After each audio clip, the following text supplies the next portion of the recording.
ജമ്മു കശ്മീരിലെ തിരഞ്ഞെടുപ്പ് അവസാന ഘട്ടത്തിലേക്ക് അടുക്കുമ്പോൾ പ്രചരണ പ്രവർത്തനങ്ങൾ കൂടുതൽ സജീവമാക്കുകയാണ് രാഷ്ട്രീയ പാർട്ടികൾ. ബി.ജെ.പിയെ സംബന്ധിച്ച് അവർക്ക് കൂടുതൽ സ്വാധീനമുള്ള മേഖലകളിലാണ് അവസാന ഘട്ടത്തിൽ തിരഞ്ഞെടുപ്പ് നടക്കാൻ പോകുന്നത്. അതുകൊണ്ട് തന്നെ ഇനിയുള്ള നീക്കങ്ങൾ വളരെ നിർണായകവുമാണ് ബി.ജെ.പിയെ സംബന്ധിച്ചിടത്തോളം. തിരഞ്ഞെടുപ്പ് അവസാന ഘട്ടത്തിലേക്ക് അടുക്കുമ്പോൾ അവർ കൂടുതൽ ആത്മവിശ്വാസത്തിലുമാണ്. കേന്ദ്രഭരണ പ്രദേശമായ ജമ്മു കശ്മീരിൽ തങ്ങൾ സർക്കാർ രൂപീകരിക്കുമെന്ന കാര്യത്തിൽ പൂർണ്ണ ആത്മവിശ്വാസമുണ്ടെന്നാണ് ജമ്മു കശ്മീർ ബി.ജെ.പി അധ്യക്ഷനായ രവീന്ദർ റെയ്ന അവകാശപ്പെട്ടത്. ബി.ജെ.പി സംസ്ഥാനത്ത് തനിച്ച് സർക്കാർ രൂപീകരിക്കും. PDPയുടെ മെഹബൂബ മുഫ്തി ഒരു കാരണവശാലും ബി.ജെ.പി സർക്കാരിന്റെ ഭാഗമാകില്ലെന്നും രവീന്ദർ റെയ്ന മാധ്യമങ്ങളോട് വ്യക്തമാക്കിയിരുന്നു. ജമ്മു കശ്മീരിൽ ബി.ജെ.പിയുടെ വലിയ തരംഗമാണ് അനുഭവപ്പെട്ടുകൊണ്ടിരിക്കുന്നത്. ജനങ്ങളുടെ വലിയ പിന്തുണയോടെയാണ് തങ്ങൾ ജമ്മു കശ്മീരിൽ സർക്കാർ രൂപീകരിക്കാൻ പോകുന്നത്. ജമ്മു കശ്മീരിന്റെ അടുത്ത മുഖ്യമന്ത്രി ബി.ജെ.പിയിൽ നിന്നായിരിക്കും. ജമ്മു കശ്മീരിലെ എല്ലാ ജനങ്ങളോടും താൻ നന്ദി പറയുന്നു. മെഹബൂബ മുഫ്തി ഒരു കാരണവശാലും ബി.ജെ.പി സർക്കാരിന്റെ ഭാഗമാകില്ല എന്നും രവീന്ദർ റെയ്ന മാധ്യമപ്രവർത്തകരോട് പറഞ്ഞു.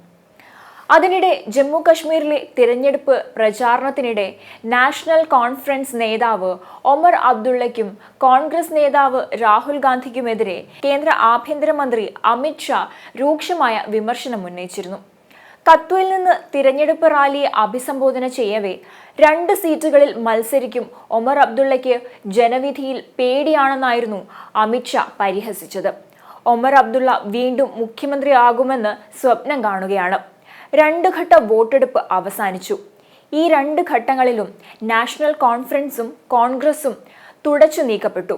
ജമ്മു കശ്മീരിന് സംസ്ഥാന പദവി ലഭിക്കാത്തതുവരെ തിരഞ്ഞെടുപ്പിൽ മത്സരിക്കില്ലെന്ന് ഒമർ സാഹിബ് പറയുകയുണ്ടായിരുന്നു. ഇതായിരുന്നു അമിത് ഷായുടെ പ്രതികരണം. പേടിച്ചാണ് ഇപ്പോൾ അദ്ദേഹം 2 സീറ്റുകളിൽ മത്സരിക്കുന്നത്. ജമ്മു കശ്മീരിൽ തിരഞ്ഞെടുപ്പിന് ശേഷം സംസ്ഥാന പദവി പുനഃസ്ഥാപിക്കുമെന്ന് പാർലമെന്റിൽ താൻ വ്യക്തമാക്കിയിരുന്നു. രാഹുൽ പ്രതിപക്ഷത്തിരിക്കുന്നതുകൊണ്ട് നിങ്ങൾക്ക് സംസ്ഥാന പദവി പുനഃസ്ഥാപിക്കാൻ കഴിയില്ല. ബി.ജെ.പിക്ക് ആവശ്യമുള്ളപ്പോൾ മാത്രമേ അത് ചെയ്യാൻ കഴിയൂ എന്നും കേന്ദ്ര ആഭ്യന്തരമന്ത്രി വ്യക്തമാക്കി. ആർട്ടിക്കിൾ 370, ആർട്ടിക്കിൾ 35A എന്നിവയും ജമ്മു കശ്മീരിന് പ്രത്യേക പതാകയും തിരികെ കൊണ്ടുവരണമെന്ന നാഷണൽ കോൺഫറൻസിന്റെ ആവശ്യത്തെ കോൺഗ്രസ് നേതാവ് രാഹുൽ ഗാന്ധി പിന്തുണയ്ക്കുന്നുണ്ടോ എന്ന് ചോദിച്ച് ഉത്തർപ്രദേശ് മുഖ്യമന്ത്രിയായ യോഗി ആദിത്യനാഥും കോൺഗ്രസിനെ കടന്നാക്രമിച്ചിരുന്നു. ജമ്മു കശ്മീരിന് പ്രത്യേക പതാക വേണമെന്ന നാഷണൽ കോൺഫറൻസിന്റെ തീരുമാനത്തെ കോൺഗ്രസ് നേതാവ് രാഹുൽ ഗാന്ധി പിന്തുണയ്ക്കുന്നുണ്ടോ എന്ന് തനിക്ക് ചോദിക്കാൻ ആഗ്രഹമുണ്ട്.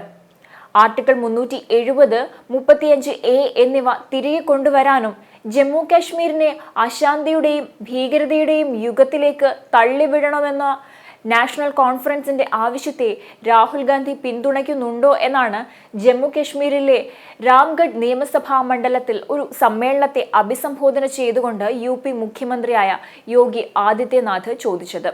അതേസമയം ജമ്മു കശ്മീർ നിയമസഭാ തിരഞ്ഞെടുപ്പ് അതിന്റെ അവസാന പാദത്തിലേക്ക് കടക്കുമ്പോൾ തിരഞ്ഞെടുപ്പ് സഖ്യങ്ങളെക്കുറിച്ചുള്ള ചർച്ചകളും സജീവമായിരുന്നു.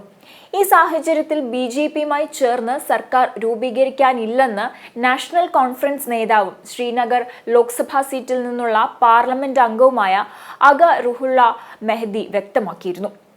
മറിച്ച് തങ്ങളുടെ പാർട്ടിയുടെ പ്രത്യയശാസ്ത്രത്തോട് പ്രതിബദ്ധത പുലർത്തുമെന്നും അദ്ദേഹം വ്യക്തമാക്കിയിട്ടുണ്ട്. ജമ്മു കശ്മീർ ജനതയുടെ വികാരങ്ങൾ മാനിക്കുമെന്നും അദ്ദേഹം കൂട്ടിച്ചേർത്തിരുന്നു. അതേസമയം ജമ്മു കശ്മീർ നിയമസഭാ തിരഞ്ഞെടുപ്പ് പ്രക്രിയ തികച്ചും ആരോഗ്യപരവും ജനാധിപത്യപരവുമാണെന്ന് 16 രാജ്യങ്ങളിൽ നിന്നുള്ള പ്രതിനിധികളുടെ പ്രതികരണം കഴിഞ്ഞ ദിവസം ഉണ്ടായിരുന്നു. വിദേശകാര്യ മന്ത്രാലയത്തിന്റെ പ്രത്യേക ക്ഷണം സ്വീകരിച്ചെത്തിയ America, Singapore, Norway, Mexico, Guyana, ദക്ഷിണ Korea, Somalia, Panama, Nigeria, Spain, ദക്ഷിണാഫ്രിക്ക, Norway, Tanzania, Rwanda, Algeria, Philippines എന്നിവിടങ്ങളിൽ നിന്നുള്ള നയതന്ത്രജ്ഞരും പ്രതിനിധികളുമാണ് കഴിഞ്ഞ ദിവസം ബദ്ഗാം, ഓംപോറ, ശ്രീനഗർ എന്നിവിടങ്ങളിലെ പോളിംഗ് ബൂത്തുകൾ സന്ദർശിച്ച് തിരഞ്ഞെടുപ്പ് പ്രവർത്തനങ്ങൾ നിരീക്ഷിച്ചിരുന്നു. ഡൽഹിയിലെ US നയതന്ത്രാലയത്തിന്റെ ഉപമേധാവിയും വോട്ടിംഗ് പ്രക്രിയയിൽ തൃപ്തി രേഖപ്പെടുത്തിയിരുന്നു.